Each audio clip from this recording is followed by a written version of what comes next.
Hello everyone, welcome all of you in our 10th series.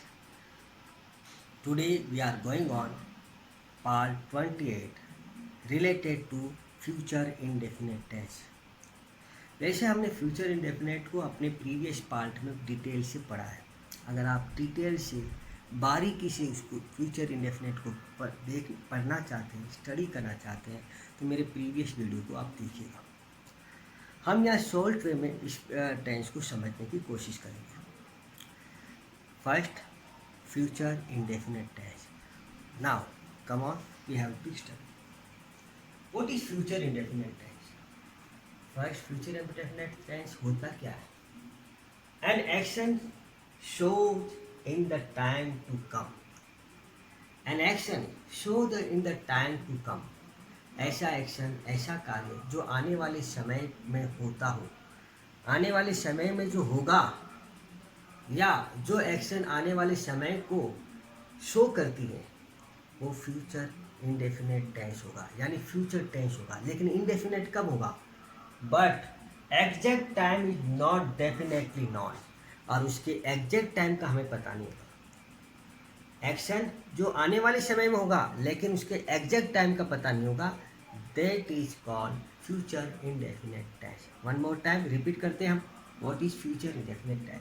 N action shows in the time to come, in the time to come, but exact time is not definitely known, is called future indefinite tense. Okay, future indefinite tense को हम आगे पढ़ते हैं और पढ़ते हैं। हमें ध्यान रखना होता है इस टेंस में रूल्स को। रूल्स हमें पता होना चाहिए future indefinite tense. How to make sentences in future indefinite tense. इस टेंस में सेंटेंस कैसे बनाए जाते हैं, किन रूल्स को हम फॉलो करें कि हम उस टेंस की रिकग्निशन कर सकें, उसको पहचान कर सकें। फर्स्ट,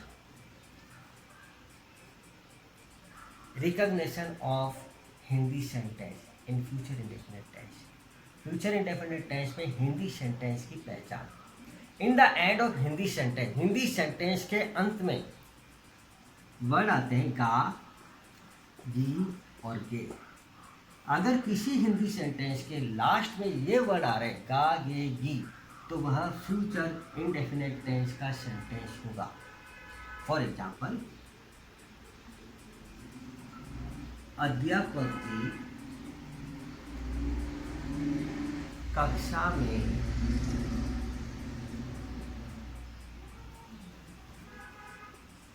पढ़ाएंगे। अध्यापक जी कक्षा में पढ़ाएंगे, एक और हम बना सकते सेंटेंस, वह हमें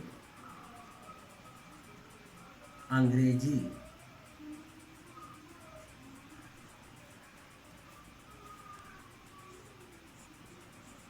पढ़ाएगी। ओके, वन मोर सेंटेंस, हम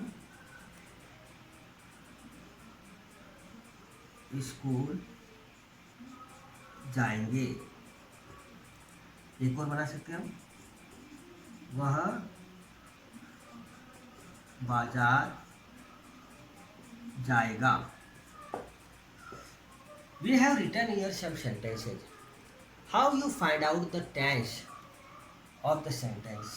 सेंटेंस के टेंस को कैसे फाउंड आउट करोगे? मैं आपको बार बार बताता हूँ, end of the sentence mostly किसी भी टेंस की रिकग्निशन होती है सेंटेंस के लास्ट में। हिंदी सेंटेंस के लास्ट में रिकग्निशन फाइंड आउट कर सकते हैं हम। हिंदी सेंटेंस का लास्ट वर्ड पढ़ाएंगे, पढ़ाएगी, जाएंगे, जाएगा, इसमें रिकग्निशन है। इंडेफिनेट टेंस की रिकग्निशन क्या की? गा, गी, के। अगर गे आ रहा है इंडेफिनेट टेंस, गी आ रहा है इंडेफिनेट टेंस, गे आ रहा है इंडेफिनेट टेंस, और का आ रहा है indefinite tense. It means these all sentences are related to future indefinite tense. ये सारे फ्यूचर इंडेफिनेट टेंस से रिलेटेड है। तो हम हिंदी सेंटेंस के टेंस को पहचान सकते हैं बाय रिकग्निशन गा, गे, गी। Okay, now English sentence. How you have to recognize English sentence? Tense of the English sentence. English sentence के टेंस को कैसे रिकॉग्नाइज करोगे? हम रिकॉग्नाइज करेंगे बाय हेल्पिंग वर्ब। अगर उसमें हेल्प हमें बाय हेल्पिंग वर्ब मोस्टली हम किसी भी टेंस को की रिकॉग्निशन कर सकते हैं। इसमें विल और शैल दो हेल्पिंग वर्ब यूज करते हैं। विल और शैल। शैल यूज फॉर आई और वी सब्जेक्ट। शैल को आई और वी सब्जेक्ट के लिए हम यूज करते हैं। अगर सब्जेक्ट आई या वी के रूप में आ रहा है तो हेल्पिंग वर्ब शैल को यूज करो। इसके अलावा आई और वी के अलावा एक्सेप्ट आई और वी फॉर ऑल सब्जेक्ट आप यूज कर सकते हैं विल सभी सब्जेक्ट के लिए। ही के लिए, शी के लिए, यू के लिए, दे के लिए और any name of the person व्यक्ति के किसी भी नाम के लिए विल यूज होगा। ये तो हुआ रूल्स। वैसे आजकल न्यू इंग्लिश के अकॉर्डिंग हम सभी सब्जेक्ट के साथ विल लगा सकते हैं। आई के साथ भी लगा सकते हो तो भी सेंटेंस रॉन्ग नहीं होगा। वी के साथ विल यूज करोगे तो भी रॉन्ग नहीं होगा। और अगर आपने आई और वी के साथ शेल यूज किया तो परफेक्ट है। Okay now helping verb, by helping verb हम यूज इसकी रिकॉग्निशन करेंगे। हेल्पिंग वर्ब के बाद इसमें मेन वर्ब, वर्ब की फर्स्ट फॉर्म यूज होती है। First form, we use first form of the main verb in this sentence. क्या हुआ? हेल्पिंग वर्ब विल और shall, the recognition of future indefinite tense, और main verb first form of the verb. ये इसकी हो गई। आओ हम इसके अकॉर्डिंग हम इसकी कुछ सेंटेंसेस बनाते हैं। एक सेंटेंस है, वह बाजार जाएगी। वह बाजार जाएगी। इस सेंटेंस में नेगेटिव फीलिंग नहीं है। इस सेंटेंस में इंट्रोगेटिव फीलिंग भी नहीं है, यानी इंट्रोगेटिव साइन भी नहीं है। इसका मतलब क्या? ये एक सकारात्मक वाक्य हुआ, यानी असर्टिव सेंटेंस, या जिसको हम अफर्मेटिव भी कह सकते हैं। तो ये अफर्मेटिव सेंटेंस हुआ। ठीक है, नंबर अफर्मेटिव सेंटेंस है। अब इसकी ये किस टेंस से रिलेटेड सेंटेंस है? ये तो फ्यूचर इंडेफिनिट टेंस से रिलेटेड, क्योंकि ये इसकी पहचान है दादे की। क्लियर? फ्यूचर इंडेफिनिट का अफर्मेटिव कैसे बनता है? Subject plus will shell plus man verb की फर्स्ट फॉर्म प्लस ऑब्जेक्ट से। ओके, तो हम सब्जेक्ट फाइंड आउट करते हैं। वह, क्योंकि लड़की वी का साउंड आ रही है यानी फेमिनाइन है, तो हम लिखेंगे सी। सी के साथ मैंने कहा वैसे तो सभी सब्जेक्ट के साथ आप विल यूज कर सकते हो, कोई रॉन्ग नहीं होगा, लेकिन आई और वी के साथ सेल करते हैं बेटर होता है। तो हम यहाँ सी के साथ विल यूज करेंगे। She will. अब जाना मेन वर्ब आती, subject helping verb main verb. Go, she will go, कहाँ जाएगी? To MARKET, market. She will go to market. अगर आप इस पैटर्न से बनाते हैं, you can make any type of affirmative sentence in future indefinite tense. Future indefinite का कोई भी अफर्मेटिव बना सकते हैं। पता होना चाहिए सब्जेक्ट, पता होना चाहिए हेल्पिंग वर्ब, पता होना चाहिए हमें मेन वर्ब और object. We can translate. One more sentence, एक और सेंटेंस हम बनाएंगे, नेगेटिव बनाते हैं। वह बाजार नहीं जाएगी। वह बाजार नहीं जाएगी। ये सेंटेंस किस टाइप का sentence? Which type of sentence? ये तो एक नेगेटिव सेंटेंस है, क्योंकि नेगेटिव फीलिंग आ रही है, और तो हम इसको कहेंगे नेगेटिव यानी नकारात्मक सेंटेंस। विच, अब ये सेंटेंस कौन से टेंस में लिखा गया है? This sentence related to future indefinite tense. यहाँ इसकी पहचान फ्यूचर इंडेफिनिट का नेगेटिव सेंटेंस है। How to make negative sentence in future indefinite tense बनाते हैं हम। फर्स्ट ही लिखा हुआ है, हम लिखेंगे यहाँ सी। वह के लिए यूज करेंगे सी। ओके, सी के साथ हेल्पिंग वर्ब यूज कर लो आप, विल। C will. और जाना subject helping verb main verb. लेकिन नेगेटिव है ना, तो नेगेटिव के लिए तो हमें नॉट लगाना पड़ेगा सब्जेक्ट हेल्पिंग वर्ब के साथ, क्योंकि हेल्पिंग वर्ब के साथ ही नेगेटिव में नॉट आता है। शी विल नॉट, वह और क्या? गो, जाना। शी विल नॉट गो, कहाँ? To market. She will not go to market. Subject plus will not plus main verb की फर्स्ट फॉर्म प्लस ऑब्जेक्ट. ये हमारा negative sentence in future indefinite tense. एक sentence होता है इंट्रोगेटिव, क्योंकि हम affirmative बनाते हैं, नेगेटिव बनाते हैं और इंट्रोगेटिव भी बनता है. इंट्रोगेटिव कैसे बनेगा? हम बनाएंगे क्या वह बाजार जाएगी और इंट्रोगेशन साइन. सेंटेंस में इंट्रोगेशन साइन है, इंट्रोगेटिव सेंटेंस है, गागेगी की फीलिंग आ रही है, it means future indefinite tense. ये इंट्रोगेटिव सेंटेंस कैसे बनेगा? In interrogative sentence we put helping verb before the subject और बिगिनिंग ऑफ द सेंटेंस. हम हेल्पिंग वर्ब को सेंटेंस के शुरू में रखते हैं. रखो शुरू में. वह विल और शेल में से कौन सी यूज करेंगे? विल को. हम यहाँ यूज करेंगे will. Beginning of the sentence या बिफोर द सेंटेंस विल. फिर यूज करेंगे सी, क्योंकि गी है इसलिए सी आ गया. Will she. अब जाना, गो. विल सी गो कहाँ? To market? Question mark. Will she go to market. This one is interrogative sentence और फ्यूचर इंडेफिनिट टेंस.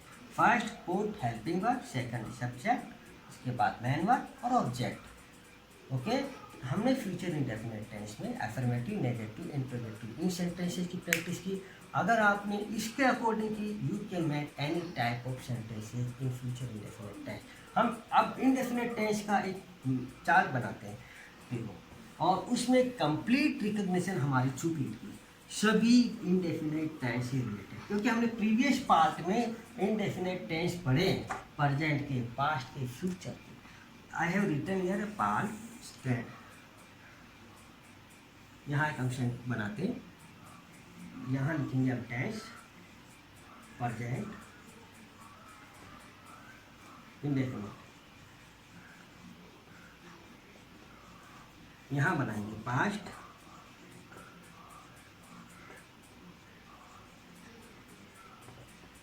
इंडेफिनिट, और यहाँ लिखेंगे फ्यूचर.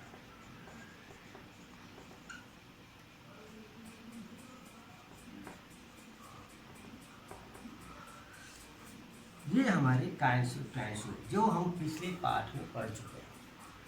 अब इसके हम पार्ट करते हैं.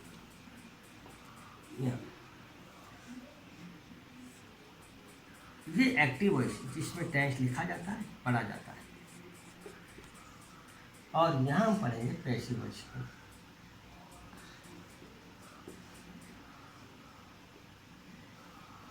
ओके.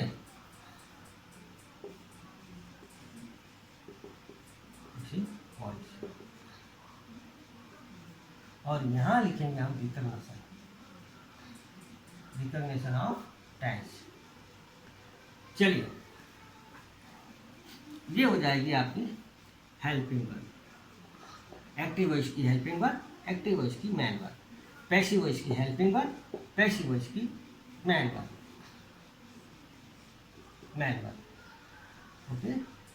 और इसके बाद डिफरेंट टाइप ऑफ टेंस की रिकग्निशन. इस जो चार्ट हम बना रहे हैं, इस चार्ट से इंडेफिनिट टेंस परफेक्टली हमारा रिवाइज होगा. प्रेजेंट इंडेफिनिट टेंस की हेल्पिंग वर्ब क्या होती है? पहले हम इसकी हेल्पिंग वर्ब फाइंड आउट करेंगे. प्रेजेंट इंडेफिनिट टेंस के अंदर हम दो हेल्पिंग वर्ब यूज करते हैं, डू एंड डज. लेकिन ये नेगेटिव और इंटरोगेटिव नहीं यूज होता है. प्रेजेंट इंडेफिनिट टेंस की मैन वर्ब कौन सी होती है? V1, एस या ES लगाते हैं, और V1 भी यूज होती है, V1 में एस या ES भी यूज होती है. ठीक है. पास्ट इंडेफिनिट की हेल्पिंग वर्ब कौन सी होती है? एक हेल्पिंग वर्ब यूज करते हैं, डिड, एक्टिव वॉइस के अंदर. ओके. मैन वर्ब कौन सी यूज करते हैं? अगर हम डिड यूज कर रहे हैं तब तो आप V1 यूज करो ओनली डिड के साथ, और नहीं तो V2 से भी सेंटेंस बनता है, जो इसका बनता है एफर्मेटिव. फ्यूचर इंडेफिनिट की हेल्पिंग वर्ब हम यूज करेंगे विल, और दूसरा यूज करेंगे शैल. ठीक है. मैन वर्ब की फर्स्ट फॉर्म. ये तो हो गई एक्टिव वॉइस की. विल, शैल, मैन वर्ब की फर्स्ट फॉर्म. फ्यूचर इंडेफिनिट की पहचान डिड प्लस वर्ब की फर्स्ट फॉर्म फ्यूचर इंडेफिनिट की पहचान, या फिर V2 से फ्यूचर इंडेफिनिट, पास्ट इंडेफिनेट की पहचान, did plus V1 past indefinite की पहचान, और या फिर V2 से पास्ट इंडेफिनेट पहचाना जाएगा। ओके, डू प्रेजेंट इंडेफिनेट की पहचान जिसमें V1 आएगा, और डच भी प्रेजेंट इंडेफिनेट की पहचान होती है, और अगर हम V1 के साथ एस आई एस जोड़ते हैं तो भी प्रेजेंट इंडेफिनेट टेंस होगा। क्लियर। अब इसका पैसिव वॉइस कैसे बनता है? अगर सेंटेंस हमारा प्रेजेंट इंडेफिनेट का है तो हम बनाते हैं इज एंड आर से। Is am are present indefinite tense का पैसिव वॉइस बनाते हैं तो हम हेल्पिंग वर्ब यूज करेंगे इज एम आर, और मेन वर्ब जो V1 यूज होती है वो चेंज हो जाएगी V3 में। पास्ट इंडेफिनेट की हेल्पिंग वर्ब वैसे तो होती है डिड, लेकिन पैसिव वॉइस बनाते हैं तो यहाँ यूज होगी वाज या वर। इंडेफिनेट का अगर हमें पैसिव वॉइस बनाना है तो was were past indefinite. Main verb use करेंगे V3। इसमें भी फ्यूचर इंडेफिनेट का पैसिव वॉइस बनेगा, क्या बनेगा? हम बनाएंगे इसमें हेल्पिंग वर्ब यूज करेंगे विल बी और शैल बी। ये तो पैसिव वॉइस बनेगा फ्यूचर इंडेफिनेट में, हेल्पिंग वर्ब बनेगी यूज होगी, और वर्ब होगी V3। क्लियर। प्रेजेंट की is am are V3 passive voice में, पास्ट में was were V3 passive voice में, और फ्यूचर में विल बी शैल बी और V3 passive voice future. Recognition आप मोस्टली हम लिखते हैं ता है, ती है और ते हैं। ये प्रेजेंट इंडेफिनेट टेंस को की एक रिकॉग्निशन है। फिर ता था, ती थी और ते थे, ये भी पास्ट इंडेफिनेट की रिकॉग्निशन है। अगर कभी कभी सेंटेंस में आ की, ई की और ए की साउंड भी आती है, उसने खाना खाया, वह स्कूल गया, इस तरह से।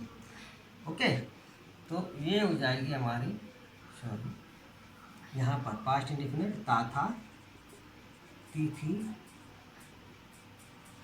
और ते थे, या फिर आ, ई और ए की साउंड,